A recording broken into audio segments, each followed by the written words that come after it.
Good morning guys, welcome back to Endong's World Channel. So eto, halos kakagising lang natin. Siyempre nag-coffee na rin tayo kanina.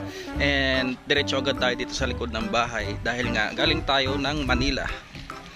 So ngayong araw papakita na natin yung update dito sa ating taniman ng napier grass. Plus yung mga iba pa nating alaga, ipapakita din natin including yung mga tsabo. So dito sa ating taniman, makikita ninyo kung gaano sila katataas ngayon. So samahan nyo for today and let's go!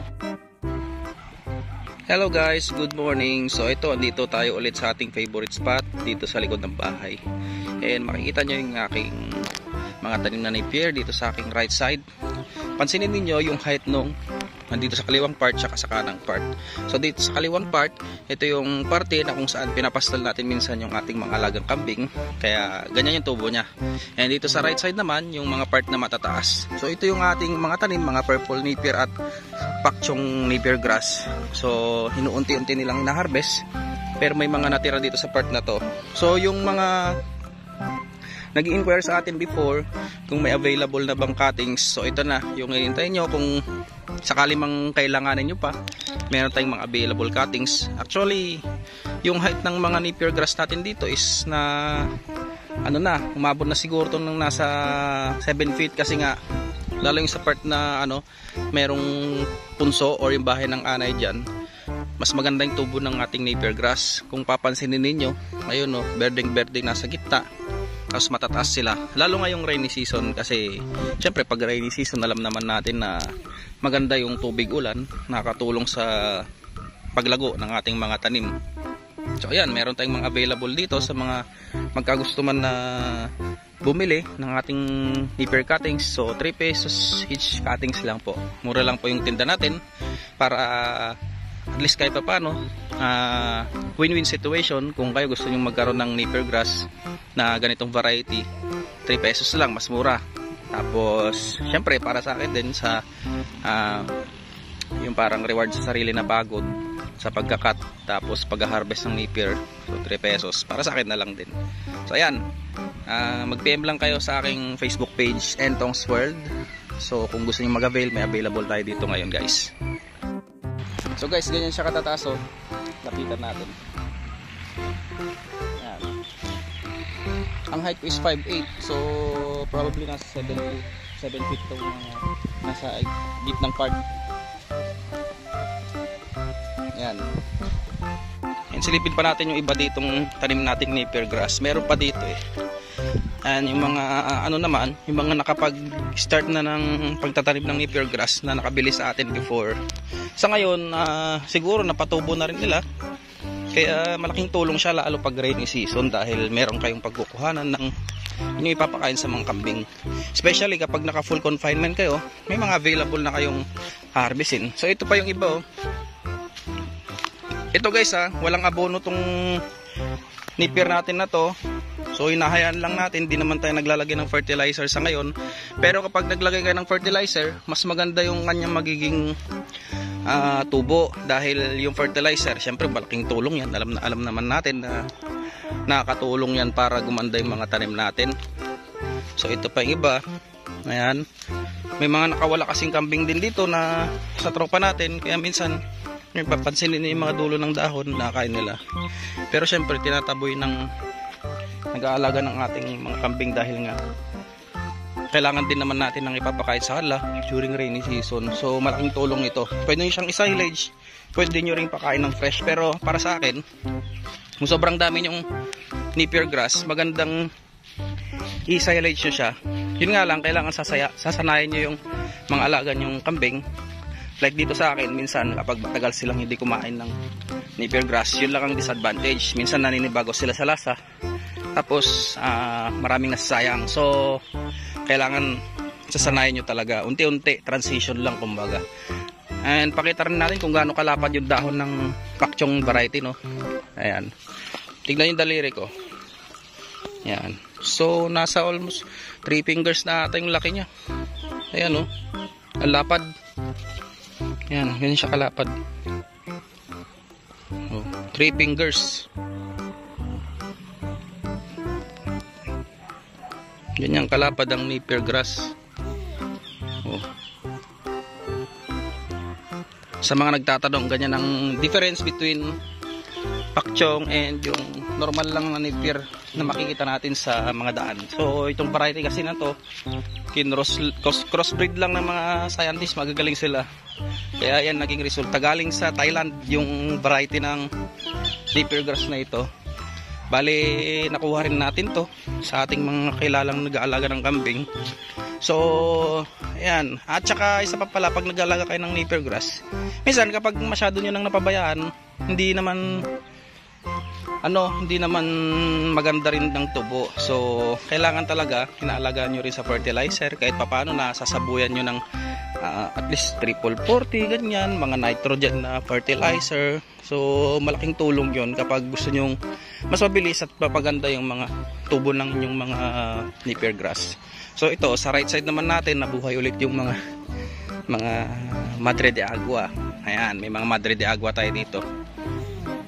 Tapos syempre rainy season, gagawin natin, magtutusok na lang ulit tayo ng mga Madre de Agua. For example, ito yung tinusok ni Erpat before. Ayan tumubo na. Ayan, isa, dalawa, tatlo. Madali lang siyang mabuhay guys, especially pag rainy season. Kaya best advice talaga, kapag gusto nyo magparami ng mga alaga nyo, kailangan magparami din kayo ng mga tanim ninyo na pwedeng ipakain sa kanila.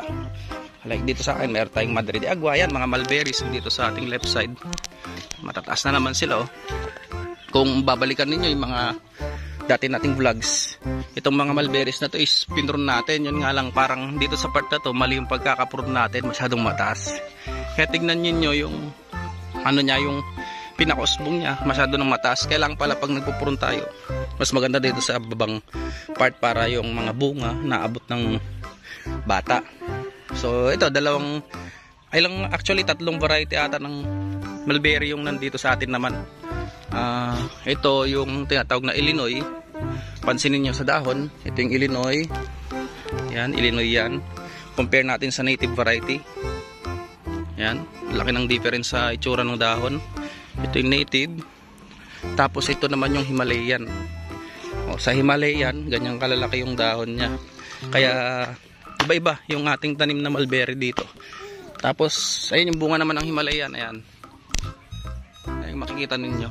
Ayan, kamukha siya ng yung pagkain ng mga Ilocano, alokon. Pero ito guys, mag-ano pa to, ma-mature pa yung bunga niyan, tapos may hinog. So ayan, dito naman sa ating left side may Mombasa pa tayo rito. Ito Mombasa rin, nakatumubo. Ewan ko, nahulog lang siguro yung buto niya before, dahil nga nagko-collect tayo ng buto dati. Tapos syempre dito mga native variety ng ating mulberry. Tingnan nyo, daming bunga pahinog pa lang. Ayan, dami.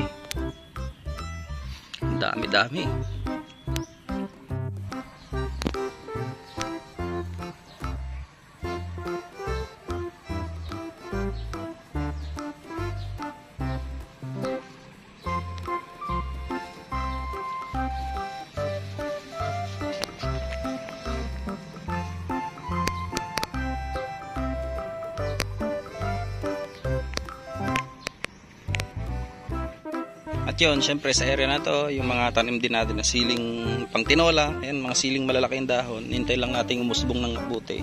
Tapos mga Madre de Agua pa rin. So halo-halo na yung tanim natin dito. Yung iba tanim ni Erpat, meron tayong tanglad dito. Yung tanglad naman, ginagamit natin kapag kailangan natin ng pangtanggal ng lansa sa mga manok. So meron din tayong oregano rito, yung mga alaga nating kambing, favorite to. So kukuha tayo, papakita natin na sanay yung ating mga alagang kambing sa pagkain ng mga herbs. So itong mga herbs nakatulong din to sa mga alaga natin para hindi sila magkasakit. Ayan. So kailangan may mga tanim din kayong ganito, tapos sasanayin yung alaga ninyo. May mga ampalaya din sa Erpat, mga bunga. Punta tayo sa kulungan. Yun guys, nandito na tayo sa ating kulungan. Papakita natin yung update sa mga alaga naman natin. Ayan. Gutom ng ating mga alaga. So ayan, gutom na itong ating mga alagang kambing. Pakita natin kung gaano sila kasanay sa pagkain ng herbs. Halika rito, Tenga. Ayan si Tenga Ito rin si Ilong. Pakita natin. Tingnan nyo guys, kailangan yung mga alaga ninyo sanay rin kumain ng mga ganyan, mga herbs kasi especially pag yung gantong rainy season, minsan nagkakasakit sila, kaya maganda rin nasanay sa mga herbs. Tapos meron pa tayong mga herbs na pwede sa mga nagtatae, so hindi ko alam ang tawag doon. Pinapainom din yun ng ibang farmers. Yan guys, to sanayin sila. Ito lang medyo parang tahimik si tenga ngayon, hindi ko alam kung bakit. Halika, dali.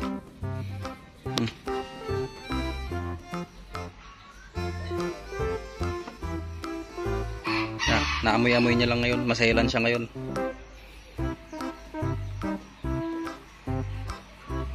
Yan pala yung mga natira na lang sa ating mga laga, yung nasa kabila dati nabenta na natin. Panghi sa tenga, kulang sa ligo. So ayan siya.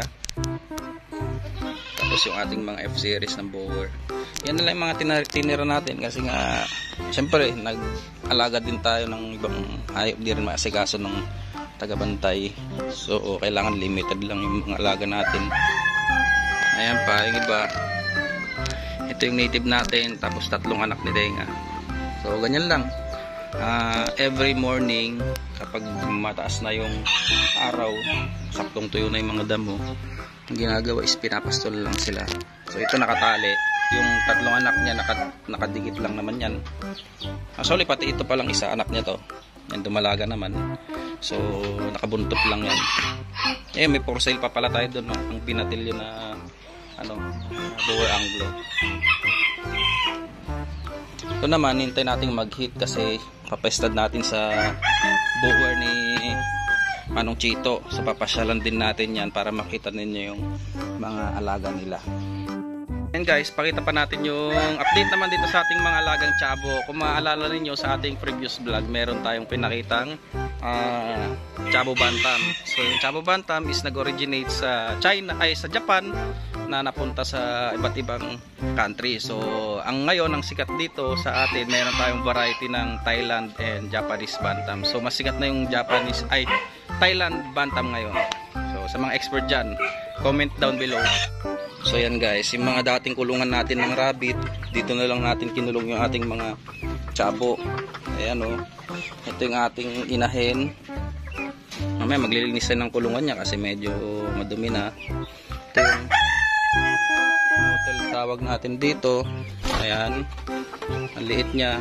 So actually medium legs ito pero pag titignan nyo para siyang short legs. Tapos ayan yung kulay niya, black mottled. Ayan, ganda Thailand blood. So yung tinatawag na Thailand blood.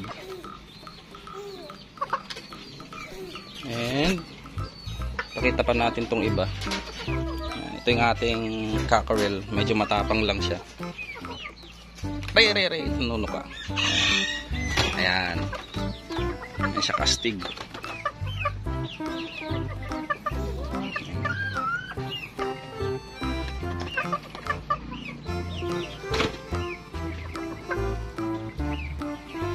Pogi, diba? Kaya nga nagustuhan din natin ang itsura nila kasi sila cute. Yun nga lang hindi sila budget. Badi sila budget meal. Mahal din talaga ang Chabo. Nung una ang ina-expect ko sa mga Chabo is mura. Ayan ang itsura nila. Hindi pa natin sila natatry ilagay or ipaapak sa lupa. Kasi bata pa tong mga to. Actually magti 3 months old pa lang ata ito Kasi nung nakuha natin to 2 months old. Maliit pa talaga. Siya yung napili natin kasi ayan, siya yung talagang tingin natin gaganda in the future.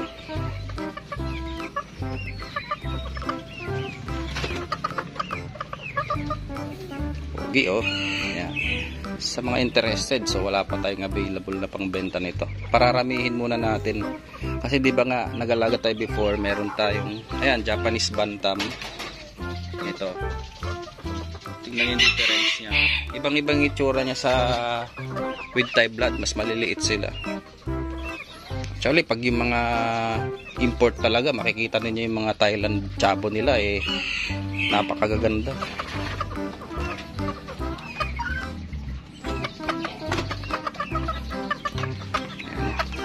Yan guys, tsura nila. Nag-aaway sila oh. Oh, huwag kayo mag-aaway, mag-partner din kayo. Yan. Kasi medyo siga itong maliit eh.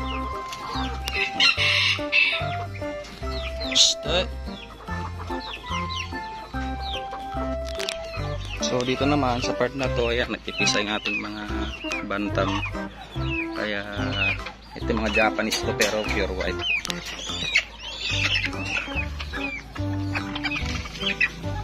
Japanese sila pipisa. Nilibliman nila yung mga itlog nila. Doon na lang muna natin tinatapos ang ating video for today guys. So abangan nyo yung ating mga next vlogs. And papakita rin natin yung mga bago nating paparating na mga alaga. So see you next time guys. Ingat po lagi. God bless. Bye.